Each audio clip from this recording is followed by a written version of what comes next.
ladies and gentlemen.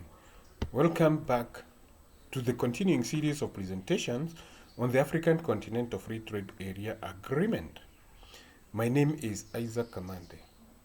As a reminder, the African Continental Free Trade Area Agreement came to force in January 2021, and the agreement moves the African continent closer to the realization of the African Economic Community agreed upon in the Abuja Declaration of 1991. Through the African Union Agenda 2063, the agreement has been ratified to make the African continent a single market comparable to the European Union and other regional economic communities. To import or export to any country in the world, there are rules and regulations to be followed. And the Kenya government prepared the Handbook on importing and exporting in Kenya in 2005 to respond to this.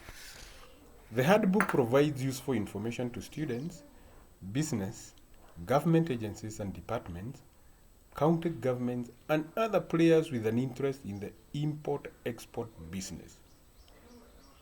Having covered the definitions of the terms in the last presentations, we now turn to the chapters.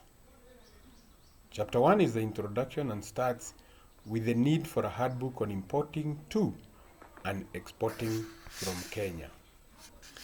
The need to prepare a handbook on importing to and exporting from Kenya arises out of the significant role that international trade plays in economic and social development and the importance of having more Kenyans understand and participate in international trade. The export of Kenyan products to several markets in Africa, Europe, the Middle East, Asia, and the US earns millions in foreign currency and generates significant employment opportunities. Kenya also imports products from many countries for consumption and use in manufacturing. With the liberalized economy and globalization of markets, Kenya exporters and importers are expected to be more competitive and innovative in international trade if they are to effectively exploit opportunities available in the world. However, international trade transactions are complex and involve many players, regulations, standards, and financial relationships.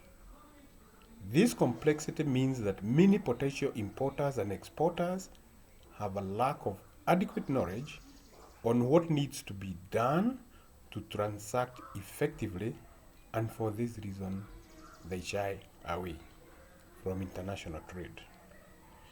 If this situation is allowed to continue, Kenya will lose out in the business of trading in the international market. And what is the purpose of the handbook? The purpose of this handbook is to provide those wishing to enter into international trade with basic information that will assist them in understanding and participating effectively in trade. It has been realized that information on international trade is scattered in several documents and institutions which are often unknown to those seeking the information. So in order to obtain this information, then, one needs to visit so many institutions, and it's often costly and time-consuming. Then, this handbook has attempted to gather the relevant trade information and put it together so that it is accessible in a convenient and inexpensive form. It is hoped that the handbook will facilitate international trade and enable more Kenyans to effectively participate. And who are the target users? The target users are those intending to enter into international trade for the first time.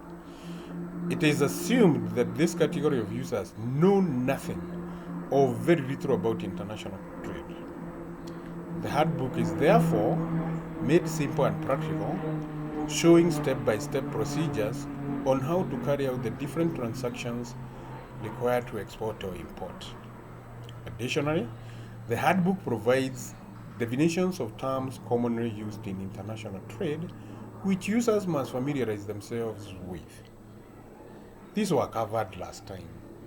It also provides information on the key players in international trade with whom the user will have to necessarily interact with during the course of business. How do we use the handbook? The handbook should be used as a guide only.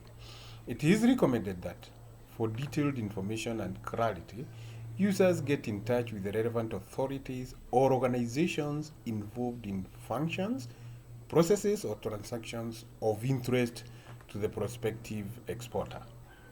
It should be noted that the information contained in this handbook relates to the period of writing. Functions, systems, processes, and procedures are dynamic and prone to change from time to time to align with new policies, strategies, and practices. While the handbook will be revised periodically, the information contained may change before updates take place, and it will be necessary to confirm information with the relevant authority or organization, especially if the version being used has not been updated for some time. Thank you for listening and see you next time.